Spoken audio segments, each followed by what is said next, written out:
As I sit day by day studying, praying, and musing about the world around me, I often wonder, if asked the question, how would I fix things if I were in charge? The answer becomes clearer day by day. In early America, we were building a nation based on the simple principle, love thy neighbor as thyself, straight out of the Bible. No denomination or creed, but a simple truth, which creates for a people wishing to live together a near-perfect environment. We lived as a covenant people, committed to the success of each other. Love at its core is selfless giving. That gives us a common purpose. So it was normal for Americans to sacrifice for each other instead of putting themselves first. It was love that led our boys off to fight wars, keeping their loved ones safe at home.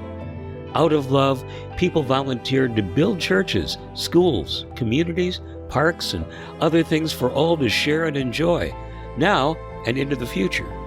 That built a common vision and strong bonds between neighbors.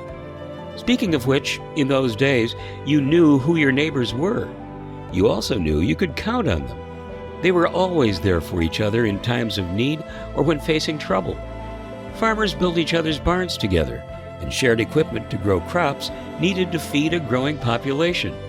Friends, family, and church family became midwives and pallbearers. They genuinely loved each other. From the good book, we knew our neighbors might also live halfway around the world. Since they too were God's children, we were brothers. So we sacrificed our young to free victims in other nations. Yes, love was the norm. Putting others before ourselves not only made sense, it made America great. I remember back in the 70s, things started to change. Suddenly, individual desires and self-fulfillment took priority over all else, as we were persuaded to do our own thing. Owning a McMansion, a fancy car, and a big bank account became more important than working together to advance others. Their ongoing welfare was no longer our concern.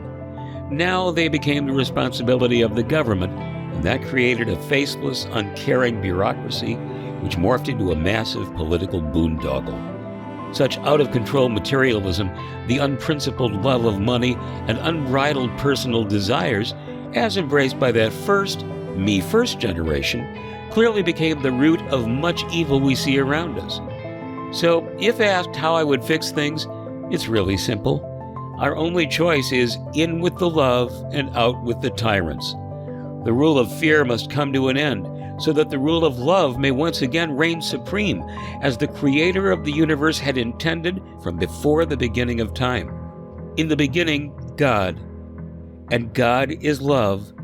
Therefore, in the beginning, love.